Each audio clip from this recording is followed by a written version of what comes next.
भारत का अंतरिक्ष अनुसंधान संगठन यानी इसरो अगले 5 साल में 50 सैटेलाइट लॉन्च करने की तैयारी कर रहा है। ये सैटेलाइट्स जो इंटेलिजेंस जुटाने में मदद करेंगे। इसरो पृथ्वी की अलग अलग ऑर्बिट्स में सैटेलाइट्स स्थापित करेगा जो सेना के मूवमेंट और हजारों किलोमीटर एरिया की तस्वीरें इकट्ठा करने की क्षमता रखते हों। यह जानकारी इसरो चीफ एस सोमनाथ ने IIT बॉम्बे के एनुअल साइंस फेस्ट के दौरान कही। उन्होंने बताया कि भारत ने G20 देशों से पेलोड उपकरणों के जरिए G20 सैटेलाइट में योगदान की मदद मांगी है, जिसे अगले 2 साल में लॉन्च किया जाएगा।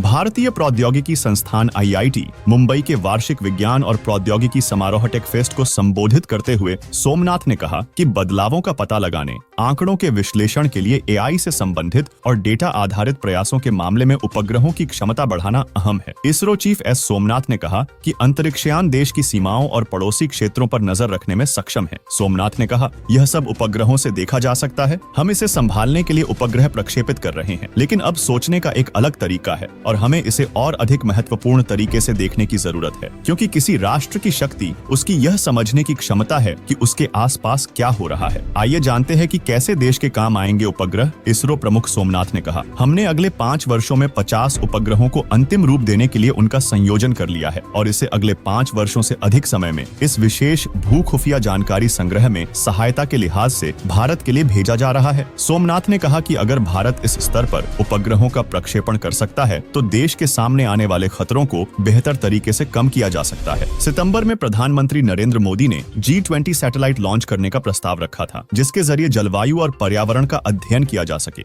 इसरो चीफ ने कहा कि मौसम और जलवायु आने वाले वक्त में बहुत महत्वपूर्ण होंगे। भारत चाहता है कि वायु प्रदूषण, ग्रीन हाउस गैस, सागरों के व्यवहार, मिट्टी और रेडिएशन जैसे फैक्टर्स की स्टडी के जरिए इन क्षेत्रों में योगदान करे। सोमनाथ बोले, हमने इसके लिए एक सैटेलाइट बनाने का प्रस्ताव रखा है और हम चाहते हैं कि G20 देश भारत में आकर इसके लिए उपकरण और संसाधन बनाएं और कंट्रीब्यूशन करें। हम यह सैटेलाइट 2 साल के भीतर लॉन्च करेंगे और यह दुनिया के लिए भारत का योगदान होगा। हम चाहते कि इससे मिलने वाला डेटा पूरी दुनिया को मिले ताकि वो अपनी रिसर्च में इसका इस्तेमाल कर सकें। इसरो चीफ ने कहा कि अंतरिक्ष यान किसी देश की सीमाओं और पड़ोसी क्षेत्रों की निगरानी करने में सक्षम है। हम भी इसके लिए सैटेलाइट लॉन्च कर रहे हैं, लेकिन अब सोचने का एक अलग तरीका है। हम भी इसे सबसे अहम रखकर काम कर रहे हैं, क्योंकि किसी भी राष्ट्र की शक्ति यह समझने की क्षमता है कि उसके आसपास क्या हो रहा है। सोमनाथ ने बताया कि अगले 5 साल में 50 सैटेलाइट कॉन्फ़िगर हो चुके हैं। अगर भारत ने इस पैमाने पर सैटेलाइट लॉन्च करता है तो देश के लिए सामने आने वाले खतरों को बेहतर ढंग से निपटाया जा सकेगा। वहीं आपको बता दें, इसरो 1 जनवरी 2024 को देश का पहला पोलरिमेट्री मिशन लॉन्च करने वाला है। यह launching Satish Dhawan space centre Sriharikota से सुबह 9:10 पर होगी। इसमें PSLV C58 के साथ एक्स-रे पोलरिमेट्री सैटेलाइट को भेजा जाएगा। यह सैटेलाइट एक्स किरणों का डेटा कलेक्ट करके